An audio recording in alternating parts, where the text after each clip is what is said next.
Por tradição. Mais do que o banquete maravilhoso que eu sei que foi preparado com muito amor e carinho para todos nós, é a gente estar junto aqui. Se a gente estivesse lá embaixo, ia estar uma energia diferente dessa que a gente está aqui junto, sabe? Eu falo de coração porque hoje eu falo assim, faltam duas pessoas muito importantes para mim aqui, mas vocês assim, não suprem esse lugar, mas completam de uma forma que me faz estar feliz aqui com todos vocês. Ai, e o ano tá para, virando. É verdade. É verdade, eu chorei esses dias que passaram aí, todo mundo tá lá em casa ver. Cuidado, Érica, é um guardanapo, Érica. Uma coisa importante é que a gente começa a ver que geralmente final de ano e começo de outro é época da gente começar a refletir um pouco do que a gente vai fazer da vida da gente. No ano que Deus entrega inteiro pra gente, né? Eu queria que cada um lembrasse que uma coisa importante pra gente refletir é a questão do tempo. Quando eu dou alguns treinamentos, a gente fala muito disso. Tempo é o único bem que Deus dá, independente da classe, da raça, para todo mundo igual. Ele dá 24 horas para todo mundo. A única pessoa que não tem 24 horas é aquela que infelizmente é tirada de nós, a vida antes de completar essas 24 horas. Então quando a gente vê isso, a gente sabe que tempo é vida. A gente começa a refletir o que está fazendo o tempo da gente. Porque a gente, muitos de nós estão abrindo mão, igual eles que saíram de Teixeiras, da família deles, estão aqui com a gente.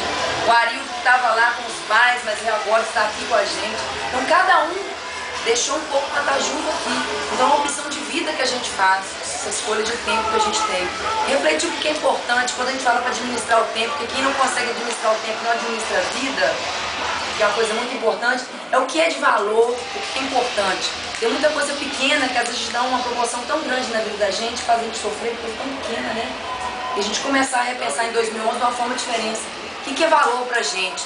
E se apegar a isso, eu vejo que a cada vez mais a gente tem se encontrado, e família, assim, abaixo de Deus, é um valor muito importante pra mim. Eu vejo que pra cada um de vocês aqui, a gente sente que é importante também, por isso que a gente tá aqui todo mundo junto.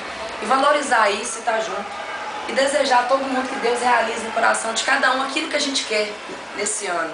Então, se eu subir aqui pra poder falar, mas assim, é o que eu desejo de coração a cada um, porque na hora daquela virada, aqueles segundos que tem ali, a gente não consegue abraçar todo mundo de uma vez, mas eu queria que vocês sentissem no coração de cada um.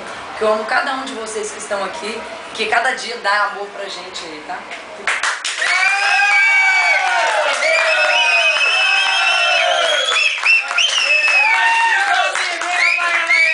Aí eu queria que a gente depois, gente, apesar de álcool, não combinar com isso, mas eu queria que a gente rezasse um Pai Nosso, depois todo mundo junto. Bem pensado. Bem pensado. Que isso, hein, Rafaela? Mas Deus está em todo lugar. Arrasou!